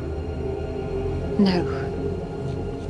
No, on the raft, you saved me. Both of these things can be true, you mad woman. Oh, Hitler had a dog. It is perfectly possible for him to have taken the symbol off a dead man and saved you on the raft. You convinced Miriel to save the men of Middle-earth. You convinced her. I wanted to remain in Numenor. Oh, how are these words coming out of her mouth? She's such a good avatar for that type of white woman. She's the walking embodiment of the fucking bicycle meme. And just to re-emphasize with what startling pace we are careening toward the Sauron reveal, he told her he stole the royal pouch and she ignored him. She has 2 minutes ago discovered that the line of kings was broken, and within 2 minutes she's going to know he's Sauron, even though he could still be anyone. The only thing that even slightly sways it in the direction of Sauron is Celebrimbor repeating the line about power over flesh, a line which, as we've already established, he could have picked up from anywhere. If he wanted to, Sauron could pick from an almost limitless supply of alternate explanations, and every single one of them would be at least as plausible as him being the reincarnation of fucking Satan, but he's not going to try and misdirect her, because Rings of Power is genuinely, no word of a lie, going there. It's going to have him say, "Join me, and together we can rule the galaxy as husband and wife." That is what all of this is building up to. A goddamn Saladriel Shipper's crusty spook dream scenario. Oh, it's embarrassing. Tell me your name. He's Sauron! We've known it since episode 2! Seriously though, this nonsensical fanfiction is going to cause the show massive and completely unnecessary problems. There was absolutely no need for any kind of flirtation between them. No need whatsoever for his forthcoming offer to her. Remember what Gandalf says of Sauron in Fellowship of the Ring? There is only one Lord of the Ring. Only one who can bend it to his will. And he does not share power. Rings of Power wants him to reveal himself to her here, but it also wants to ensure that nobody else learns about it until season 2, and the only way it can ensure this is by having Mighty Morphin Power Elf not tell anyone what she learns for the rest of the episode, which completely breaks her character, given she's the one who spent all season banging on about the world-ending threat of Sauron's return, and which makes her, without one iota of hyperbole, one of the worst characters in fiction, because her reticence, which is motivated by her own concern for her own reputation and ego, is what allows every subsequent event to unfold as it does. The forging of the rings, the forging of the One Ring, every evil Sauron commits, all the people who'll suffer and die, all the great cities that will be lost, all of it could have been prevented if Mighty Morphin Power Elf told everyone that Sauron is Sauron immediately, and she doesn't, because she is, unironically, a supervillain. They have taken Galadriel, the Galadriel, and made her an unparalleled psychopathic, narcissistic So she asks him who he really is, and he just comes right out and he tells her. I have been awake since before the breaking of the first silence. In that time, I have had many names. I hate you all. I hope you die horribly, you useless, terrible, no good, useless people. So she goes to stab him, but he manages to throw her into a dream sequence that takes her back to the lush fields of Valinor that we saw way back in episode 1. Sauron's rather curious method of persuasion is using a weird psychic puppet of Mighty Morphin Power Elf's dear and long-lost brother to make his case for him. You fought so hard for so many years to complete the task that I could not. My task was to ensure peace, but I learned that was Sauron's task as well. No, you died, along with countless others because of him. No, Galadriel. He was seeking a power, not to destroy Middle-earth, but to heal it. Just as your fellow elves are seeking to do this very moment. You needn't lie to them. Simply let the work proceed.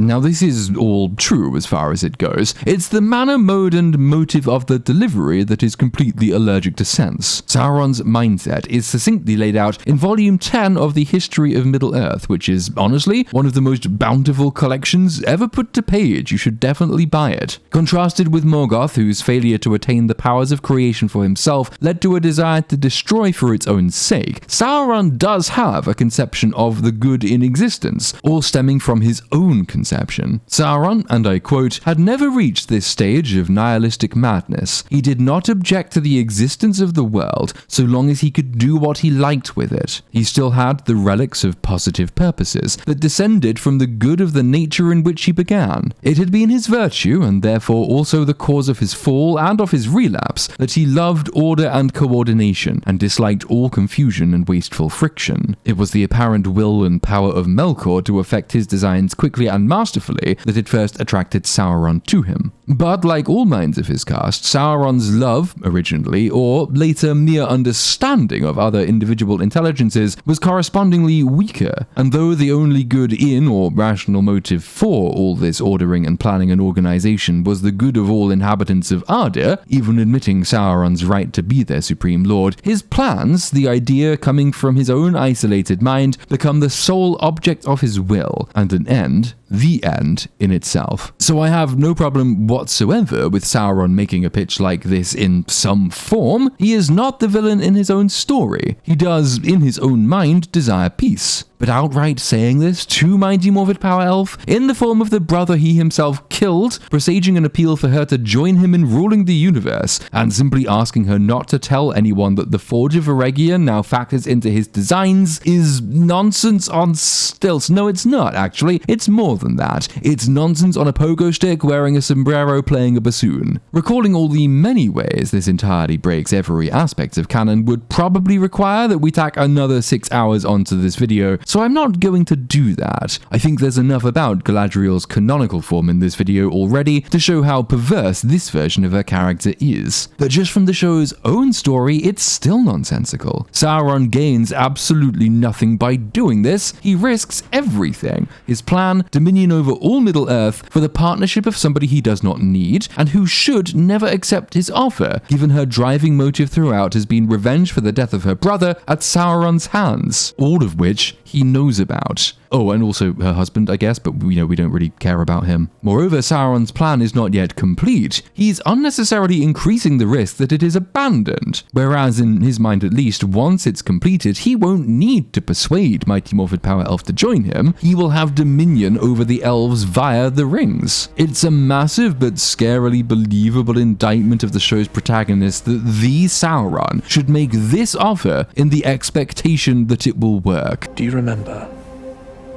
what I whispered to you under this very tree? Touch the darkness once more. I called this the Biden sniff in my review of episode 1, and now we know what he said. It kind of still works, actually, except that, he remembered it. I have no idea why this should come as a surprise to him, but Sauron puppeteering her dead brother and asking her to touch his darkness makes her upset, and he is surprised and angered. Galadriel, come back to me. Galadriel, look at me! On and on we go. This time it's Sauron on the raft trying to insist that he's her friend, even though he just had his hand up her brother's corpse. On this occasion, though, he does try a semi-believable approach. I am your friend. You are a friend of Morgoth's. When Morgoth was defeated, it was as if a great, clenched fist had released its grasp from my neck. And in the stillness of that first sunrise, at last,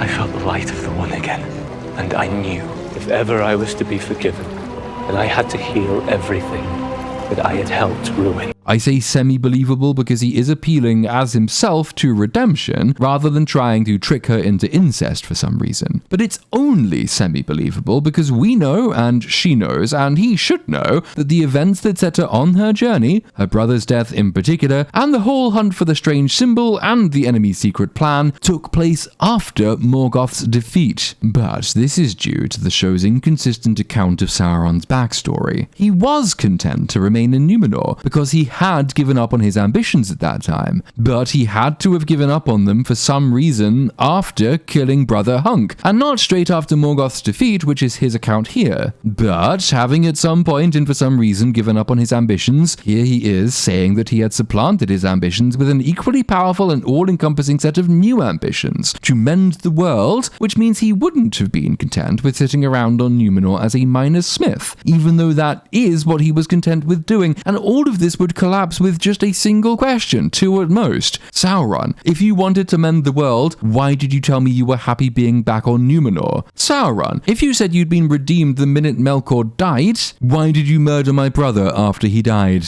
But Mighty Morphed Power Elf doesn't ask questions because, that's just her thing. Trying multiple but mutually exclusive arguments in a bid to convince her can do nothing but prove he's a liar, which a clever manipulator would not do. Why go from, actually I was happy to be a smith and just went along with you, to pretending to be her brother asking her to touch his D again, to claiming now to be goodness incarnate? This is incompetent, Sauron. And it must be stressed, again, that the only way out for Sauron once this plan inevitably fails is if Mighty Morphed Power Elf does not tell anyone who he is. Season 2 attempts to lean heavily on the question of whether or not Mighty Morphed Power Elf has been terminally corrupted by his influence in this scene, so inviting us to question whether every decision she takes from this point is really his, in which case her not telling anyone who he is would be explicable, but A, that cannot account for all the utterly appalling decisions and behaviors she demonstrated before this point, and B, the the answer to those questions is almost certainly going to be no, because though they have written Mighty Morphin Power Elf as villainous, I very much doubt that they themselves consider her a villain. In fact, Season 2's sub-thing device is really just a recreation of the distrust shown against the far-seeking hero at the beginning of Season 1, because these writers just have no new ideas at all.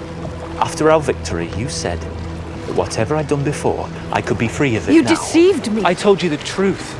I told you that I had done evil and you did not care. True. That is all true. Well done. You really should have led with this and maybe not first thrown her into some weird mind prison. And then comes the pitch. And oh boy, were they proud of themselves for this one. Rings of Power vaded long before Ahsoka got around to it. Just watch this and marvel. Because you knew that our past meant nothing. Weighed against our future. There is no such future. Isn't there?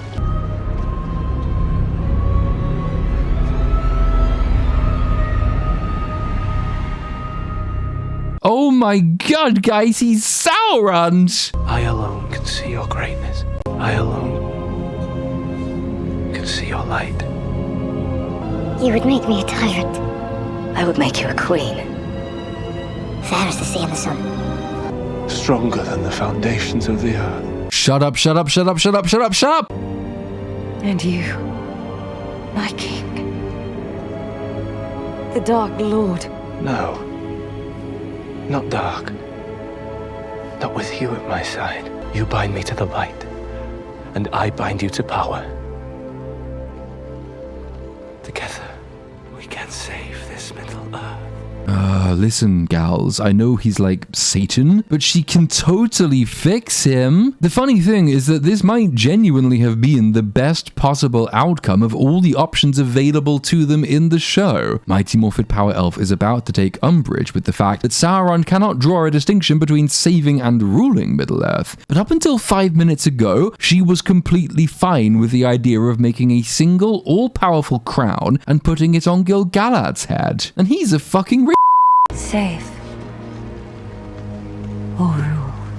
I see no difference.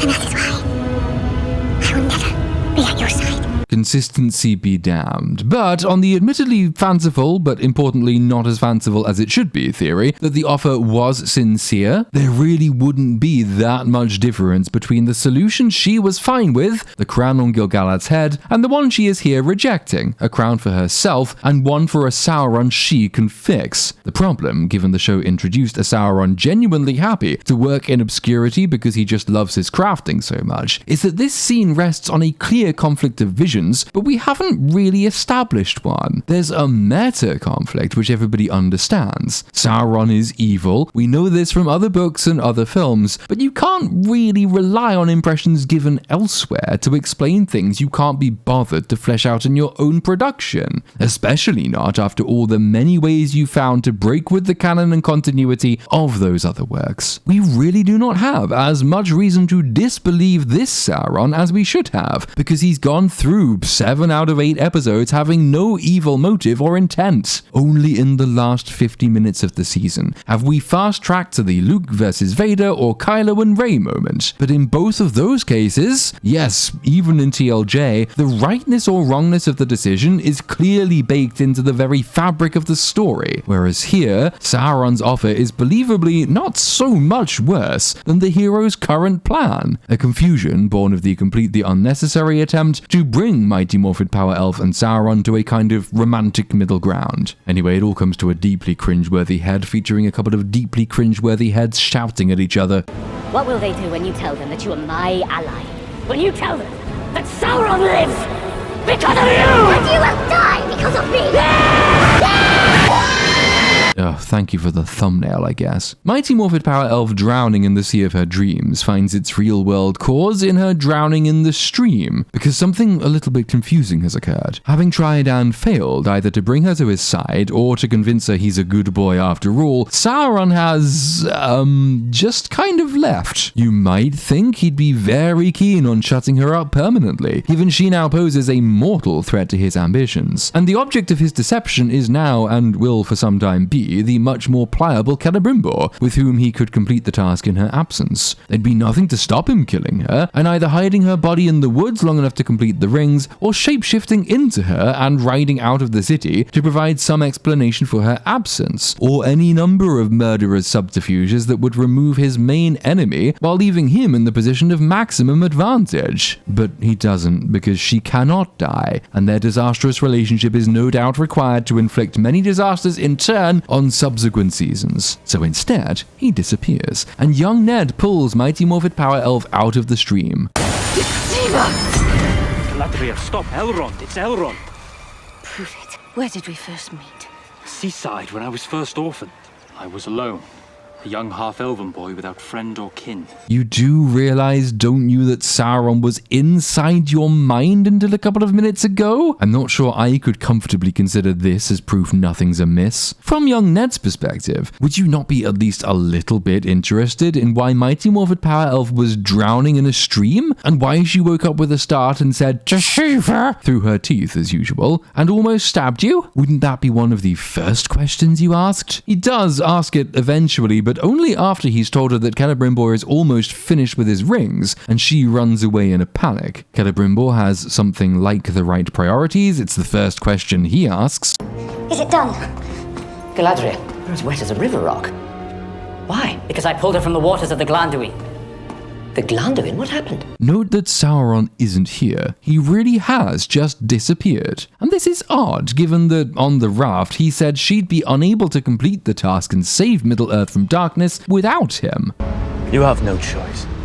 Without me, your people will fade, and the shadow will spread and darken to cover all the world. But if he's just left, then Celebrimbor already knows all he needs to know, so no? Your services are no longer required, Sauron. She doesn't need to keep you around to finish the task. And this too poses problems, because you would think from the raft scene that Mighty Morphed Power Elf would be placed in a bind. If Sauron is required to finish the rings, then telling people who he is would prevent their completion and so doom her race, giving him dominion over all Middle-earth after her race flees. Not telling people who he is would allow the rings to be completed and save her race, but at a potentially terrible cost. Sauron controlling all Middle-earth, including her people. It's a kind of trolley problem, and notwithstanding all the piles of bullshit on which it's constructed, it at least puts Mighty Morphed Power Elf in a difficult position, and gives her a powerful motive not to tell anyone the truth. But since he's not here, and he's not required to complete the rings, none of that holds. She doesn't have no reason to withhold the truth. It's possible that revealing it would make Celebrimbor refuse to continue making the rings, but she has much less of a motive, because the options are nowhere near so starkly divided. Hell, you could construct a very interesting scene if you had her tell the truth, and then foregrounded the debate. Is it worth continuing now that we know the risks? Answering in the affirmative, which we know they have to do, would then give us an interesting insight into their psychology and their values, perhaps suggesting that Sauron understands their own desperation more than they do,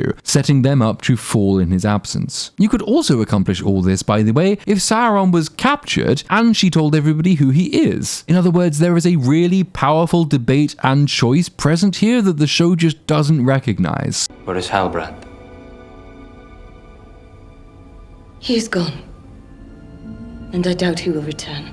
Or yeah, you could just do that. I actually remember wondering back when I first saw this 2 years ago whether Mighty Morphed Power Elf was Sauron in disguise in this scene. It'd be perfectly plausible because there's so little between them in terms of their capacity for completely evil shithousery.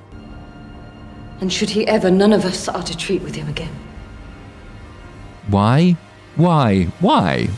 No, really, why, Mighty Morphed Power Elf? Young Ned asks something like this question, and her response is just, trust me, bro, albeit in many more words. What happened by that stream? You spoke to me once of a mistake. When you said you would not make again. You are making that promise very difficult to keep. Were it easy, it would not require trust.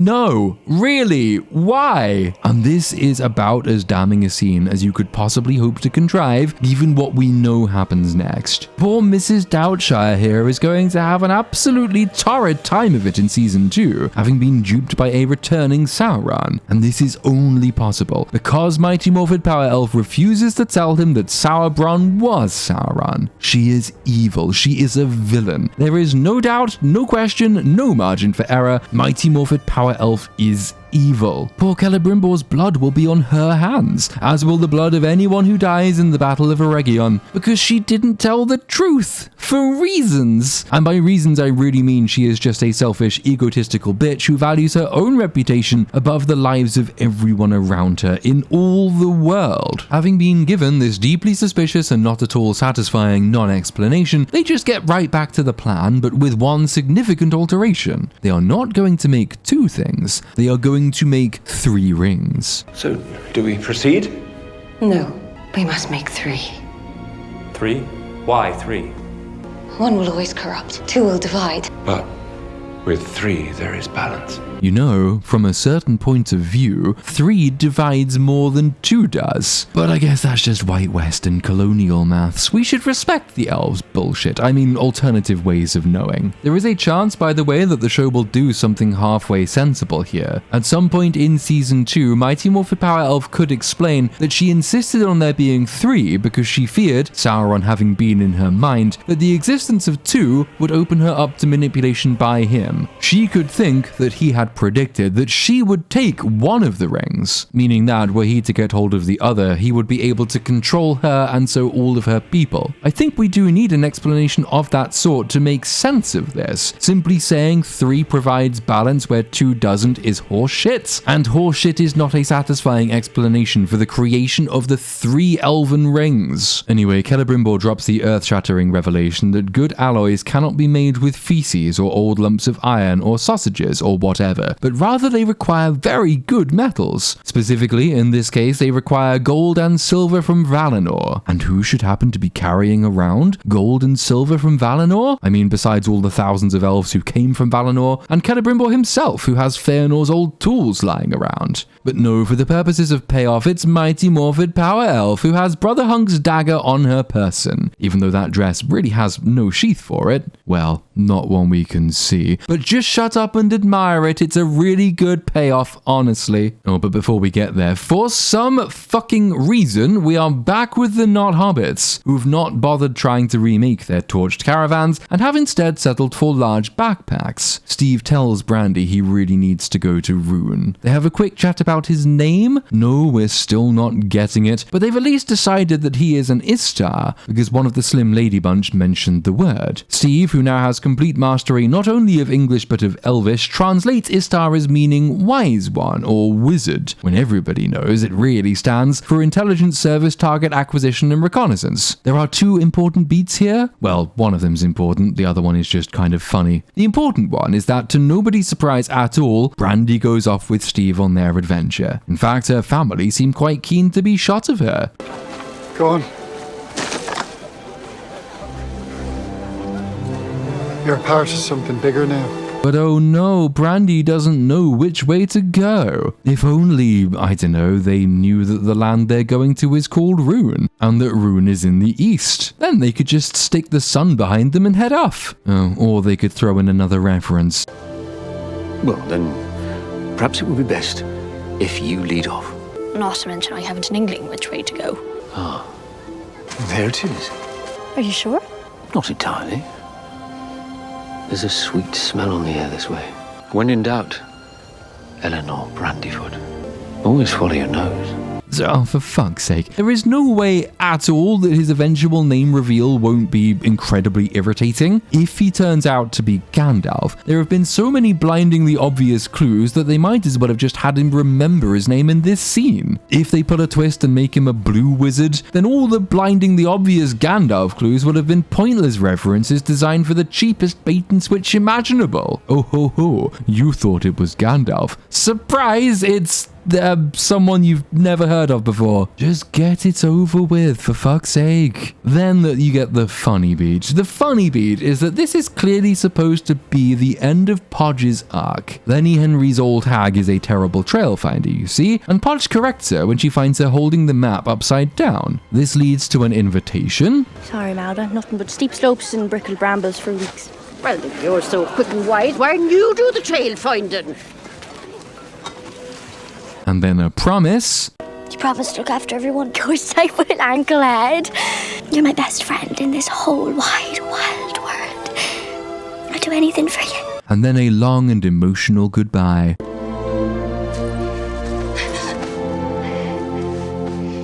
Which means that when Podge stumbles into the scene in Season 2, she has broken her promise and abandoned her people to be led by an incompetent map reader who'll probably get them lost and then killed. As well you deserve, you horrific little cannibals. Humor aside, the parting between father and daughter is feelingly done. It's just that I rather resent the Harfoots' mere existence, and knowing that they're going to play at least as prominent a role in Season 2 is incredibly frustrating. They shouldn't exist. Their story has accomplished startlingly little for the amount of screen time it's had, and their inclusion feels distinctly like the writers didn't have the courage not to feature a plucky hobbit type going off on an adventure. In other words, it's here to fulfill a sense of obligation, but there's precious little that actually occurs because there's just not much story to tell with them. My guess is that over the next seasons we will eventually see the founding of the Shire. Steve will learn that he is Gandalf, and Gandalf will end up in Lindon to receive a ring from Círdan, probably en route from the newly founded Shire. But that's really not very many beats to spread across the vast amount of time over which they will be told. The rest is going to be lots of walking and attempts at childish Hobbit-style humor, placed to contrast with the big stories of the big folk, but without anything by way of momentum or actual content. Time spent here would have been much better spent on the dwarves, who already have a lot to recommend them. And honestly, having the wizards arrive together from across the seas in a later season is all the build-up they require. We do not need this Gandalf origin story. It only succeeds in slowing down and making diffuse an already slow and diffuse narrative. That at least is the last we see of the Harfoots in Season 1. So we are finally back to Lindon, where Mighty Morphet Power Elf relinquishes her dagger, the symbol of her unending quest for vengeance, in a moment that I'm sure is meant to symbolize her self-sacrifice for the common good, and so evidence of character growth. Except, of course, that she'll still be carping on about vengeance against Sauron in Season 2, and we only got here because she's been willing to sacrifice her people for her own reputation's sake. So actually, no, it's neither symbolically coherent nor an example of character growth. She is still appalling. I guess she's just stopped romanticizing her brother now she knows Sauron has been inside him. The dagger melts, young Ned drops his mithril shard into the molten mix. Celebrimbor looks smug. The Smiths do their thing long into the night, where, despite the most important event in his life taking place, young Ned absents himself to go and do what he really could have done at any point earlier in the day: investigate the stream where he found Mighty Morphet Power Elf drowning. There he finds the scroll proving Halbrand's illegitimacy, because not only did Sauron not kill Mighty Morphet Power Elf when he had the chance, he also disappeared without bothering to destroy the evidence that led her to realize he was Sauron.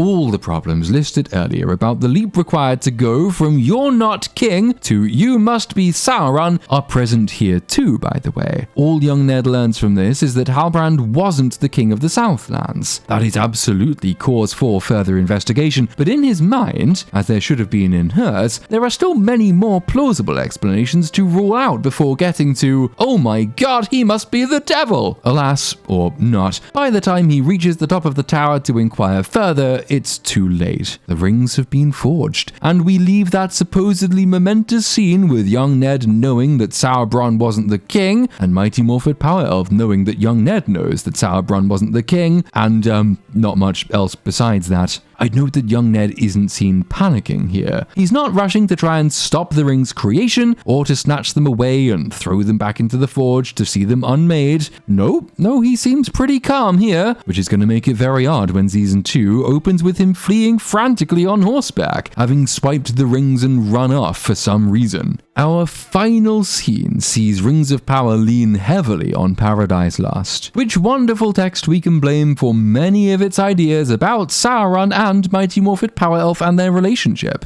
Into this wild abyss, the womb of nature and perhaps her grave, where neither sea nor shore nor air nor fire, but all these in their pregnant causes mixed confusedly, and which thus must ever fight, unless the Almighty Maker them ordain, his dark materials to create more worlds. Into this wild abyss, the wary fiend stood on the brink of hell and looked a while, pondering his voyage, for no narrow frith he had to cross. Eve was almost certainly an inspiration for Mighty Morphin Power Elf, just as Lucifer was clearly the primary inspiration for this version of Sauron. Charlie Vickers, the actor, was asked to audition with one of Satan's speeches from Paradise Lost, which I mention only to prove my point. Even very stupid people can be inspired by the greats. Such inspirations, when they become interpolations or direct transpositions, often lead to much stupidity in turn, since, to revert to that Tolkien quote again, they so often miss where the core of the original lies. It's one thing for Satan to tempt Eve, it is another thing for Sauron to tempt Galadriel. These are not the same characters, and they do not serve the same roles, functions, morals, or purposes in their respective narratives. Don't get me wrong, I very much like this Miltonian final shot. I think it looks cool, and I'm quite sure it was a deliberate homage. I very much dislike everything that led up to it, and it will once again be odd when Season 2 picks up having forgotten the tone and implications made at the close of this episode.